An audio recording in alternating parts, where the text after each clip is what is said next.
Pakistan army ने जी ऐलान जंग कर दी है। एक होती है डिप्लोमेटिक इम्यूनिटी और एक है पॉलिटिकल इम्यूनिटी। वो अनार्की फैलाने के लिए I do believe in clarity, I do believe in transparency. बिल्कुल एक स्ट्रेट लाइन में जो है ये लॉ चल रहा है इस टाइम। किसी के लिए कोई नहीं, एनसी नहीं है की तरफ से अगर तो वो इलेक्शन लड़ सकेंगे। और अस्सलामुअलैकुम, मैं हूं दाश मियां। मुझे मेरे फेसबुक और यूट्यूब चैनल के ऊपर देख रहे हैं। पाकिस्तान आर्मी ने जी ऐलान जंग कर दी है। बहुत जो है लोगों को मसला आ रहा है, जान ये लाले पड़ गए हैं इस बात के बाद से, इस बयान के बाद से Pakistan chief of army staff के।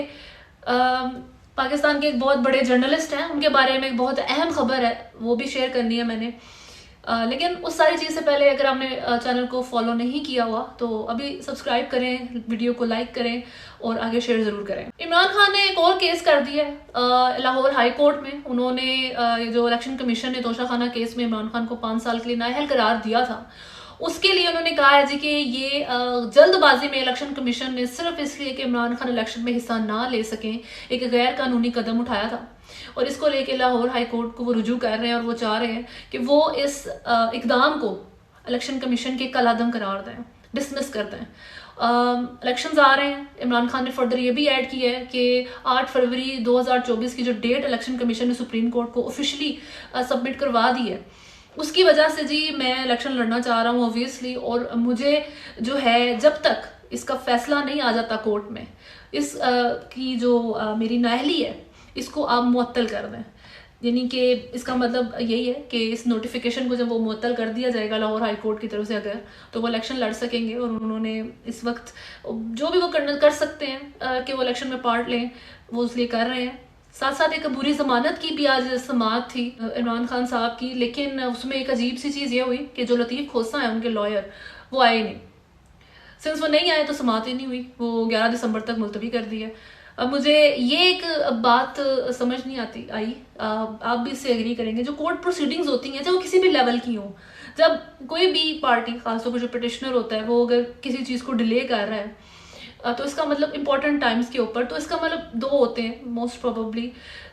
ये एक तो ये होता है कि कोई ऐसी चीज़ है जो उनको पता है कि अभी मसला आ सकता है तो हमारा डिले करना ज़रूरी है, या फिर दूसरा ये बनता है रीज़न कि कोई ऐसी चीज़ या कोई ऐसी बात होती है जिसका, या कोई सबूत या what ever it could be, वो उसका वेट कर रहे होते हैं कि उनके हाथ लगे उसके बाद, ताकि वो कोर्ट में अपने हक में इस चीज़ को फर्दर ऐड कर सकें।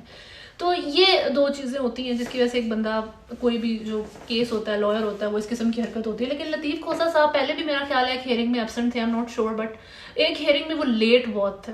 उसमें जज ने बड़ा गुस्सा भी किया था और उसके रिप्लाई में खोसा साहब ने कहा था जी कि मौसम बड़ा ख़राब था। खैर, पाकिस्तान आर्मी ने जो है ऐलान जंग कर दी है जी गैर कानूनी तौर पे यहाँ पे फॉरेनर जो रह रहे हैं उनके खिलाफ। और बिल्कुल एक स्ट्रेट लाइन में जो है ये लॉ चल रहा है इस टाइम। किसी के लिए कोई नहीं, एनसी नहीं है, कोई सेफ राउट नहीं है, सबके ऊपर अप्लाई हो रहा है। सब जो इलीगल फॉरेनर्स यहाँ पर रह रहे हैं उनको उनकी रिस्पेक्टिव कंट्रीज में ऑब्वियसली विद प्रॉपर प्रोसीजर और इज्जत के साथ भेजा जा रहा है। Chief of army staff Asim Munir ने यह भी कहा है कि जो गैर कानूनी तौर पे यहाँ पर गैर मुल्की रहते हैं और रहे हैं, उसकी वजह से पाकिस्तान की मईशत के ऊपर बहुत बुरा असर आया है। यहाँ की सिक्योरिटी थ्रेट इंक्रीज होते रहे हैं और स्टिल हैं, विच इज़ ट्रू। बट इसके अंदर मैं एक अपना पॉइंट ऐड करना चाहूँगी कि हमारे यहाँ पे जो सिस्टम है ना वो बहुत स्लो है। यहाँ पे चेक एंड बैलेंस की कमी है, आपस की जो यूनिटी नहीं है, वो बहुत रीज़न बनता है कि आम बंदा यहाँ पे जो रहता है वो सफ़र करता है रिगार्डलेस कि वो कहाँ से बिलोंग करता है।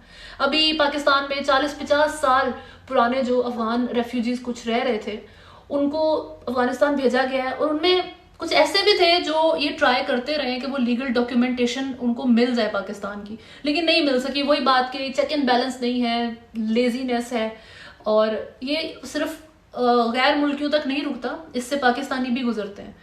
तो बहरहाल ये आपको भी पता है कि अफगानिस्तान इस टाइम बड़ी कोई लाइकली प्लेस टू लिव नहीं है, लेकिन देखेंगे इसका क्या बनता है आगे। लेकिन जी एक बहुत बड़े जर्नलिस्ट हैं, उनकी स्क्रीन टाइम वापस आ रहा है और वो हैं इमरान रियाज खान साहब। उनका इंटरव्यू मियाँ अली इशफाक करने लगे। जब से उनका अबडक्शन केस हुआ था उसके बाद पहली दफ़ा जो है वो अपना इंटरव्यू देंगे ऑफिशियल तौर पे, और विच is I think is a very good thing कि वो अपने प्रोफेशन में जो है वापस आ रहे हैं, जो जो उनका काम है वो फिर से उसको शुरू करने लगे। लेकिन एक बहुत इंपॉर्टेंट चीज़ है जो मेरा ख्याल है कि अंडरस्टैंड करने की ज़रूरत है सबको ही। दो तरह की जो है ना चीज़ें एग्जिस्ट करती हैं, एक होती है डिप्लोमेटिक इम्यूनिटी और एक है पॉलिटिकल इम्यूनिटी। डिप्लोमेटिक इम्यूनिटी मिलती है एम्बेसडर्स वगैरह को जो दूसरे मुल्कों में सफ़ीर होते हैं, और पॉलिटिकल इम्यूनिटी मिलती है जो सियासतदान होते हैं। अब सियासतदान बहुत सारी जगहों को जो है ना अपने आप को प्रोटेक्ट करके चल रहे होते हैं, उनका स्टाइल और उनकी हर चीज़ जो है ना एक ले मैन से बहुत डिफरेंट होती है, रिगार्डलेस अब किस लेवल पे जर्नलिज्म कर रहे हैं या कोई भी काम कर रहे हैं। जब सियासत में सब उनको पता होता है कि जब हमारा हर रास्ता बंद हो जाएगा तो कौन सा वो रास्ता है जिसको हमने यूज़ करना है और कोई डील कर लेंगे, कोई सेफ राउट बना लेंगे, कोई गो टू पावर्स होती है या गो टू लोग होते हैं उनके पास जो उनको हेल्प आउट कर देते हैं। ये सब पूरी दुनिया में ऐसा होता है, कोई सिर्फ पाकिस्तान की बात नहीं है। लेकिन जब आम बंदा इस चीज़ में अपने आप को मेरा ख्याल है बहुत लॉ से ऊपर समझना शुरू करता है और बहुत खुद को बड़ा बनने की, लॉ से ऊपर नहीं सियासतदानों से ऊपर समझने की कोशिश करना शुरू करता है ना जब एक आम बंदा, तो उसका जो है कोई गो टू बंदा नहीं होता उसके पास, कोई सेफ राउट्स नहीं मिलते उसको और कोई डील नहीं कर सकता है। इसका ख्याल मेरा ख्याल है रखने की ज़रूरत होनी चाहिए। अगर आपको बहुत ज़्यादा इस चीज़ का शौक है तो सियासत ज्वाइन कर लें, उसमें भी आप जब तक थोड़ा सा टेढ़ा होके नहीं चलते तब तक आप चीज़ों को वर्कआउट नहीं कर सकते। जर्नलिज्म में आपको इस चीज़ की जो है मिसालें मिलती रहती हैं कि ये नहीं बोलना, ये नहीं करना, ये रेड लाइन है, इसको आप क्रॉस नहीं कर सकते, otherwise there will be consequences. और वो फिर जो जर्नलिस्ट के साथ होता है वो उसकी भी मिसालें मिलती रहती हैं।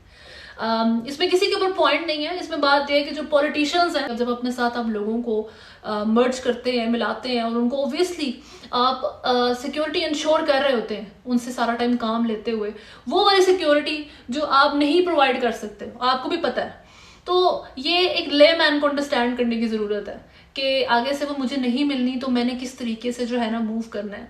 अभी अब इमरान रियाज खान जो है उन्होंने इमरान खान को जिस हद तक अपने बिलीव्स के अकॉर्डिंग वो सपोर्ट कर सकते थे उन्होंने किया है, जो बोलते थे, राइवल्स को जिस तरीके से एड्रेस करना उनका दिल करता था वो करते थे। I do believe in clarity, I do believe in transparency कि कुछ जो है ना आप बना के बातें नहीं कर सकते। इस चीज़ के ऊपर मेरा बिलीव है कि फेक या एग्जैजरेशन नहीं होनी चाहिए न्यूज़ के अंदर, केओस क्रिएट करने के लिए, वो अनार्की फैलाने के लिए। इस किस्म की जर्नलिज्म तो मेरा ख्याल है वैसे ही इररिस्पॉन्सिबल होता है।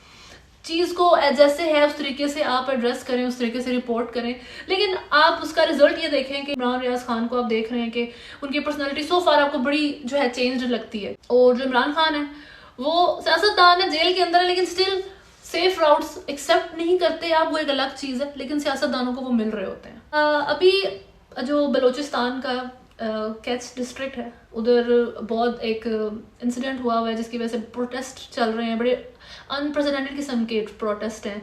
मेल फीमेल जो है बहुत बड़ी तादाद में वहाँ लोग इकट्ठे हुए हुए हैं और वहाँ पे ट्राइबल राइवलरीज की वजह से बहुत ज़्यादा जो है कैजुअलिटीज़ होती रहती हैं, एक दूसरे को मार दिया जाता है और कोई लॉ एंड ऑर्डर उस हमारे प्रोविंस के अंदर नहीं है। ये आपको भी जो है पता ही होगा कि बहुत टाइम से ये चीज़ें वहाँ पे इस तरीके से हैं।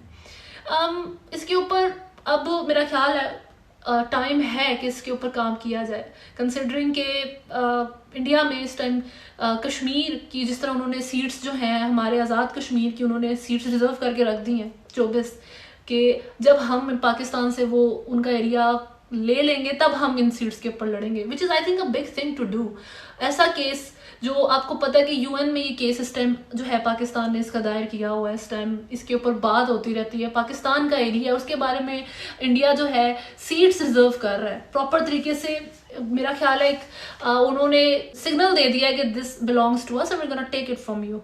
तो ये कोई पीस इन्विटेशन नहीं है। इस तरह के हालात में बलोचिस्तान के अंदर भी उनकी जो मुदाखलत है वो ढकी छुपी नहीं है, वहाँ पे उन्होंने बिल्कुल मेक श्योर किया हुआ है कि वहाँ पे सुकून ना आ सके। तो उस टाइम पाकिस्तान की जो गवर्नमेंट है, जो लॉ इन्फोर्समेंट इदारे हैं, जो सिक्योरिटी फोर्सेस हैं, ज़्यादा उनके ऊपर जो है रिस्पॉन्सिबिलिटी आ जाती है कि हमें तेज़ कर देनी चाहिए इसके ऊपर काम।